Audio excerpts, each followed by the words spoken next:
Imagine waking up tomorrow and the price of oil has tripled overnight. Gas stations have lines stretching around the block. Airlines are grounding flights. Factory workers are being sent home. Stock markets are in free fall. Governments are in emergency sessions. Militaries are on alert. And the reason for all of it? A strip of water, barely the width of a small city. A channel most people couldn't find on a map without help. This isn't a hypothetical. This is the scenario that energy ministers, military commanders, and intelligence agencies across the world quietly wargame every single year. Because the one place that makes it possible, the one geographic point with the power to trigger all of it, exists right now. It's called the Strait of Hormuz. And what happens there in the next decade may determine more about your life than any election you'll ever vote in. Let's get into it. Before we get into history, wars, and power plays, start with the numbers, because nothing else makes the stakes as clear. Every single day, approximately 21 million barrels of oil flow through the Strait of Hormuz. 21 million. That's roughly 1/5 of all the petroleum traded on planet Earth, passing through this single narrow passage every 24 hours without interruption, 365 days a year. But here's the detail that truly puts this into perspective. The strait's total width at its narrowest point is just 33 kilometers, about 21 miles. But those tankers, carrying supertankers the length of 4 football fields, don't get the whole channel. International maritime rules divide the navigable portion into 2 lanes, each only 3.2 kilometers wide, with a separation buffer in the middle. That's 2 lanes, each about 2 miles across. That's it. That is the thread that holds global energy supply together. And it's not just crude oil. Approximately 1/5 of the world's liquefied natural gas, the fuel that heats homes across Europe and powers factories from Japan to South Korea, moves through this same bottleneck. Primarily exported by Qatar, which has one of the largest LNG reserves on Earth. Pause on this for a second. Saudi Arabia, Iraq, Kuwait, the UAE, Qatar, Bahrain, every major oil exporter in the Persian Gulf has exactly one outlet to global markets, one maritime exit, and every single one of those exits leads through Hormuz. There is no plan B on that scale. Not yet, not even close. Shut this strait for 1 week and you'd feel it at every gas pump in the developed world. Shut it for a month and you're looking at a synchronized global recession. That is the weight of 21 miles of water.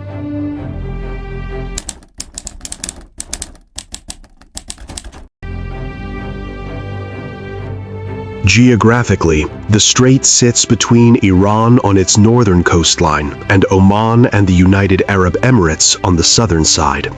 It connects the Persian Gulf to the Gulf of Oman, which opens into the Arabian Sea and then the broader Indian Ocean. Simple geography, enormous consequence. Now here's where the political powder keg sits. Iran doesn't just border the strait's northern edge. Iran controls 3 small but strategically critical islands positioned right at the strait's mouth: Greater Tunb, Lesser Tunb, and Abu Musa. The UAE claims all 3 as its sovereign territory. Iran seized them on November 30th, 1971, the very day before the UAE formally came into existence as a nation. Think about that timing. On the eve of the UAE's birth, Iran physically occupied islands that the new nation had intended to be its own. That dispute has never been legally resolved. It has never been diplomatically settled. It sits there, unresolved, like a fuse waiting for a spark. What this means in practical military terms is significant. From those 3 islands, Iran can position sensors, weapons systems, and surveillance assets that cover the strait's entire navigable width. Any ship attempting passage is, from Iran's perspective, sailing within range. Iran doesn't need to invade anyone. It doesn't need to fire a single missile to exert pressure on this corridor. It simply needs to make the cost of passing too high for anyone to accept. And it's been playing that card for decades.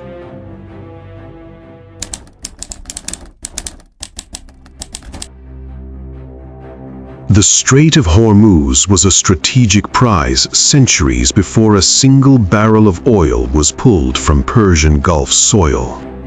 The strait takes its name from the island of Hormuz, once the capital of a thriving medieval trading kingdom that controlled maritime commerce between the Persian Gulf and the Indian Ocean. Arab, Persian, Indian, and Chinese merchants moved silk, spices, horses, and pearls through this passage. By the 13th and 14th centuries, the Kingdom of Hormuz was one of the wealthiest commercial powers in the known world. Medieval travelers described its harbor as one of the busiest on Earth. Then, the Portuguese arrived, and the world's balance of power entered a new era. In 1507, Portuguese Admiral Alfonso de Albuquerque, the same man who had seized Goa on India's coast and Malacca in Southeast Asia, attacked Hormuz. He failed on the first attempt, but returned in 1515 and subjected it completely, turning the island into a fortified trading post. The Portuguese had effectively placed their hand around the throat of Asian maritime trade. They held it for over a century. In 1622, Safavid Persian Shah Abbas I expelled the Portuguese from Hormuz, not alone, but with the assistance of the English East India Company, which was eager to muscle in on trade routes the Portuguese had monopolized. Persian control was restored. One empire replaced another. Fast forward to the 19th and early 20th centuries, the British Empire extended its dominance across the Persian Gulf through a web of protectorates and treaties with local rulers.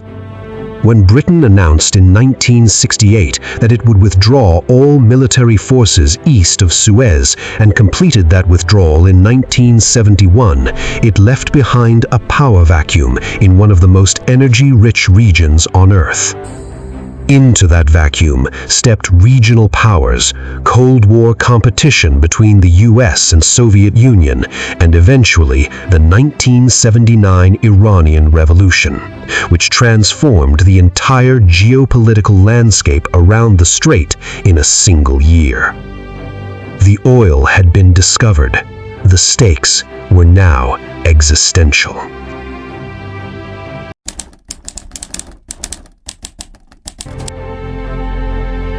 The tanker war. Most people under 40 have never heard of it. And that is exactly the problem. Because it was the first time the world got a clear, documented preview of what a Hormuz crisis actually looks like. When Iraq invaded Iran in September 1980, it triggered one of the longest conventional wars of the 20th century. By 1984, both sides had turned the Persian Gulf into a war zone. Iraq began striking Iranian oil facilities and tankers to strangle Tehran's oil revenue. Iran, unable to match Iraq militarily at sea, retaliated by attacking commercial tankers serving the Gulf Arab states, particularly Kuwait and Saudi Arabia, that were financially supporting Iraq. Between 1984 and 1988, over 400 ships were attacked in the Persian Gulf. Tankers were bombed, mined, and set ablaze. Sailors died at sea. Shipping insurance rates for Gulf-bound vessels skyrocketed to the point where companies were weighing whether routes were commercially viable at all. The United States, watching its allies' oil supply lines come under fire, made a decision. In 1987, the Reagan administration launched Operation Earnest Will, the largest convoy escort operation the U.S. Navy had conducted since the Second World War. American warships escorted Kuwaiti tankers that had been reflagged under the U.S. banner. The escalation that followed was rapid. In April 1988, an Iranian naval mine struck the Samuel B. Roberts frigate, nearly sinking it and wounding 10 sailors. The U.S. response came within days. Operation Praying Mantis, launched on April 18, 1988, became the largest American naval surface engagement since World War II. In a single day, U.S. forces sank or disabled half of Iran's operational naval fleet. The war between Iran and Iraq formally ended in August of that same year. But the lesson embedded in those 4 years was stark. The Persian Gulf is not a theater where conventional warfare stays contained. Hitting the shipping lanes didn't stay regional. It pulled in superpowers, triggered combat between the United States and Iran, and showed the world exactly what was at risk every day those oil tankers passed through the strait. Some lessons have to be learned the hard way. The world learned this one, and then, as it often does, quietly forgot it.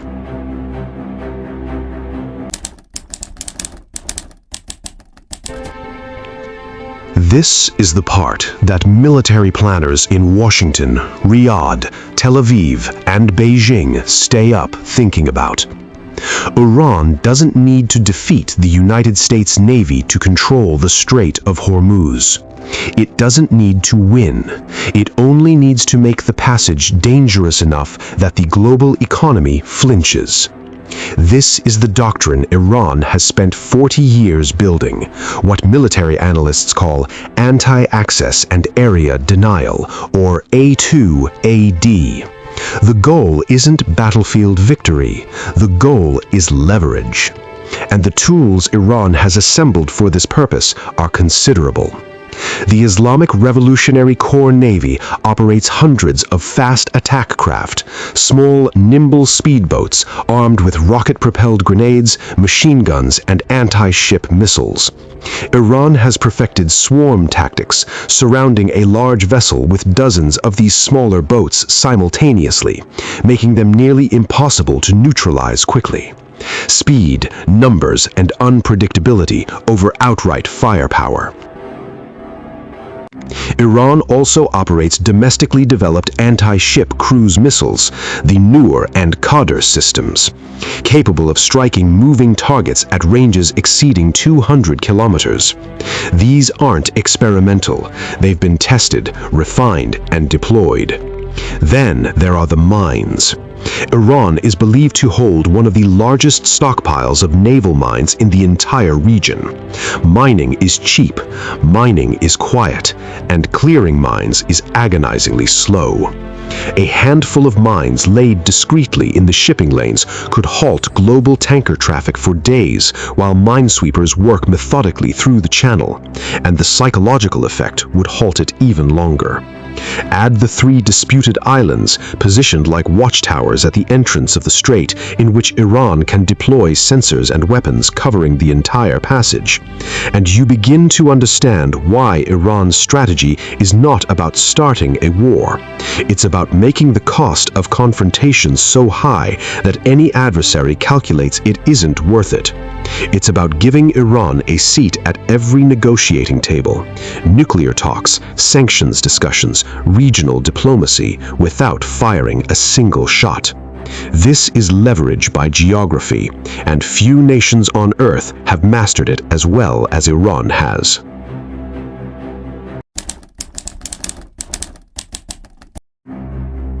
The tanker war was history.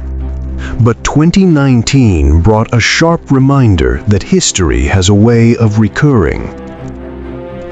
In May and June of 2019, a series of attacks damaged oil tankers in the Gulf of Oman, just outside the mouth of the strait. The United States, United Kingdom, and Saudi Arabia attributed the attacks to Iran. Iran denied any involvement. But the U.S. military released video footage appearing to show an IRGC patrol boat pulling up to the hull of one of the targeted vessels, the MV Kokuka Courageous, and removing what appeared to be an unexploded limpet mine attached below the waterline. The message wasn't subtle. Then, on July 19, 2019, Iran's Revolutionary Guard seized the British-flagged tanker Stena Impero as it transited the strait, holding the vessel and its 23 crew members for over 2 months. Iran cited a maritime violation as justification, but the timing, 2 weeks after British authorities in Gibraltar detained an Iranian tanker on suspicion of violating EU sanctions on Syria, made the real calculus transparent. Hormuz had been weaponized again. The United States responded by deploying additional naval assets to the region and establishing Operation Sentinel, a multinational maritime security initiative to escort commercial ships through the strait.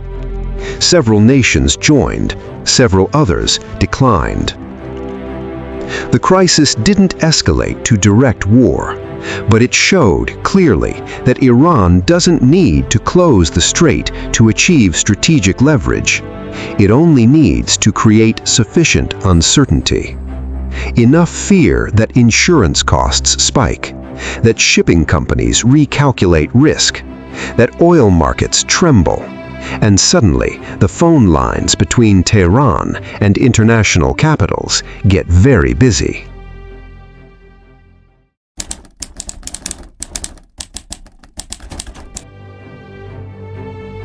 Every government that depends on Gulf oil has asked the same question for decades. Is there a way around Hormuz? The honest, sobering answer is partially, but nowhere close to enough. Saudi Arabia built the Petroline, officially the East-West pipeline, running from its eastern oil fields all the way to the port of Yanbu on the Red Sea, completely bypassing the Persian Gulf. At full operational capacity, it can move approximately 5 million barrels per day. The UAE constructed the Abu Dhabi crude oil pipeline, a 380-kilometer route from its inland oil fields to the port of Fujairah on the Gulf of Oman, neatly bypassing the strait entirely. Its capacity sits around 1.5 million barrels per day. Combined, these two major bypass pipelines can move roughly 6 to 7 million barrels per day. The strait carries 21 million. That's a gap of 14 to 15 million barrels every single day, with no existing infrastructure to cover it. No pipeline that could be built in weeks or months, no port expansion that can absorb that volume on short notice. Countries like Japan source roughly 85 to 90% of their oil imports from the Persian Gulf region. South Korea is similarly exposed. China routes a significant portion of its energy imports through this corridor. India depends on it heavily. These aren't just energy dependencies. For economies built on manufacturing, transportation, and modern infrastructure, a closure of Hormuz would cascade into every sector, every supply chain, every household. The bypass options are real. They matter at the margins, but they cannot, in their current state, replace Hormuz. And that, precisely that, is why it remains the most consequential 21 miles of water on Earth.